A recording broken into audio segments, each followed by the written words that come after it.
श्री हरिवंश। आज की वीडियो काफ़ी स्पेशल है और ये वीडियो काफ़ी यूनिक है।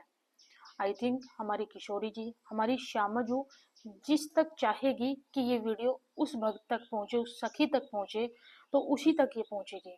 ये वीडियो यूनिवर्सल टाइप से रहने वाली है, यानी ये वीडियो सब तक नहीं पहुँचेगी। देखो, हमारी श्री किशोरी जी, हमारी श्यामा जू बहुत ही करुणामयी सरकार है। इसमें थोड़ा सा भी किंतु परंतु नहीं आता। सबसे खास बात होती है कि जब व्यक्ति अपने जीवन में अप, अपना जो काम करता है उसके प्रति अपना जो कर्तव्य होता है वो 100% दे, मतलब 100% अपना समय वहां पर लगा दे। और जब व्यक्ति अपने कर्मों को करते हुए अपना सारा का ध्यान, मन, सब कुछ काम पे लगाता है तो उसको यकीनन सफलता मिलती है। ऐसे ही बहुत सारे लोग आते हैं जो पूजा करते हैं, पूजा थोड़ी करते हैं, और जब थोड़ी सी पूजा करते हैं तो उसमें वो प्रयास करते हैं कि थोड़ी सी पूजा से हमको फल जो है वो 100 गुना प्राप्त हो जाए। तो हमारी जो श्री किशोरी जी है वो करती भी यही है। कोई व्यक्ति, कोई भी वैष्णव, कोई भी सखा सखी थोड़ी सी पूजा कर ले, उसको 100% देती ही देती है। मेरे को कमेंट्स में बताना देती है या नहीं देती है। दूसरा, कभी भी जीवन में प्रयास कर लेना, एक बात को समझने का, छोटी सी बात है वो।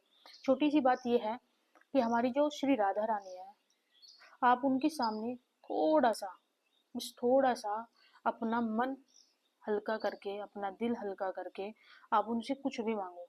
आप यदि बहुत कठिन परिस्थिति, जो आपकी स्थिति है, परिस्थिति है, वो बहुत ज्यादा कठिन है, आप स्ट्रगल से इस समय जूझ रहे हो, इस समय पर आप श्री श्यामा जू से, किशोरी जी से कुछ भी मांगेंगे, एक बार भी आप श्री राधे बोल करके उनसे कुछ भी मांग ले, हृदय से मांग लीजिएगा।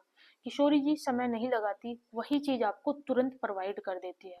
लेकिन यहीं पर हमारे जो कृष्ण भगवान होते हैं वो उनको रोक लेते हैं।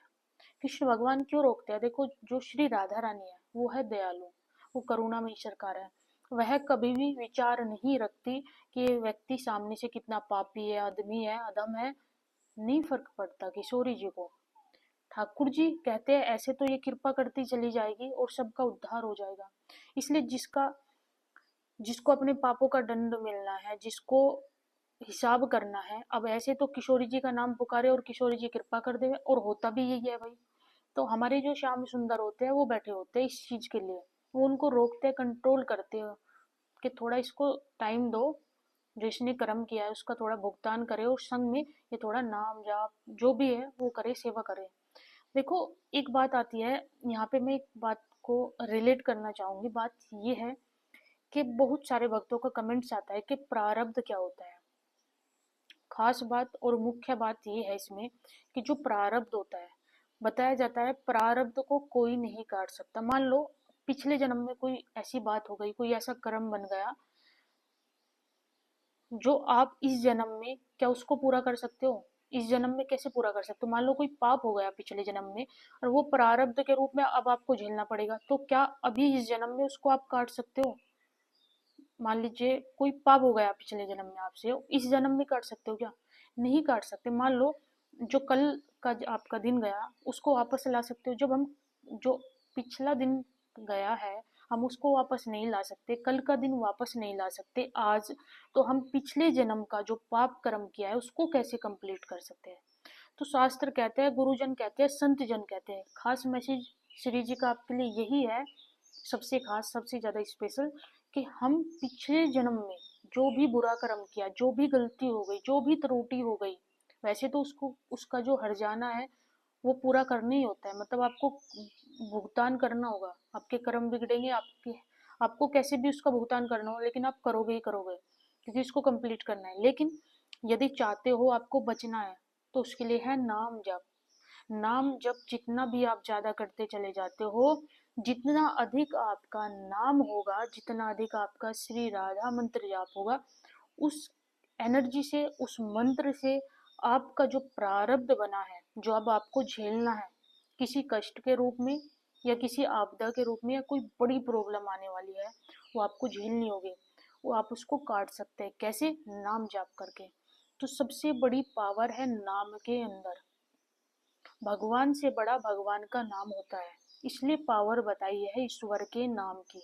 तो इसलिए जो भी श्री राधा नाम जाप करता है तो वो अपने प्रारब्ध को सीधा कर लेता है, अपने प्रारब्ध को सुधार लेता है।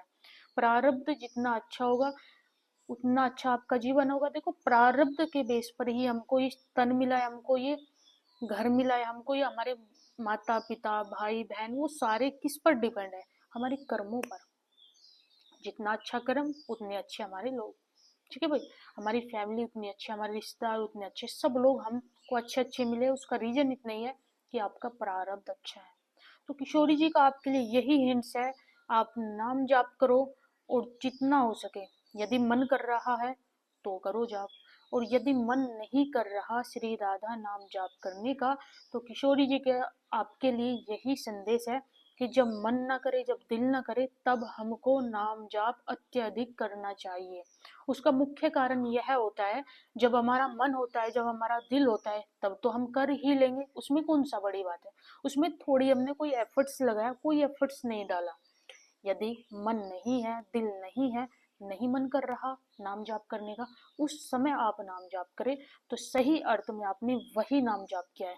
मन करने पर, दिल करने पर तो कोई भी कर लेगा, और करते हैं लोग। तो जब नहीं होता तब ज्यादा नाम जाप करना चाहिए। और स्पेशली किशोर जी की शरण में रहो, ठाकुर जी की शरण में रहो, और उनके नाम के आश्रित रहो। फिर भगवान कृष्ण कहते हैं भगवत गीता में कि जो एक बार मेरी शरण में आ गया, इसका पाप और इसका पुण्य पूर्ण रूप से मैं इसको छुटकारा दिला देता हूँ। ना पाप लगेगा ना पुण्य लगेगा, यानी पूर्ण रूप से वह शुद्ध भक्त हो जाता है जो कृष्ण की शरण में आ जाता है और कृष्ण की शरण में पहुंचा जाता है किशोरी जी की कृपा से और गुरुदेव की कृपा से। शंकर भगवान की कृपा होती है या गुरुदेव की कृपा होती है, तब जाकर के आपको श्री ठाकुर जी का, श्री कृष्ण का आश्रय प्राप्त होता है। सभी के लिए आज का यही मैसेज है, छोटा सा प्यारा सा, कि प्रारब्ध सुधारना है, कर्मों को सुधारना है, तो बस आप नाम जाप करो, नाम के आश्रित रहो, यहीं से जीवन का परम कल्याण होगा। मुझे बताइएगा कितने लोग हैं जो नाम जाप करते हैं। शाम को 9 बजे श्री राधा नाम जाप दोबारा से स्टार्ट होगा, सभी जुड़े। राधे राधे।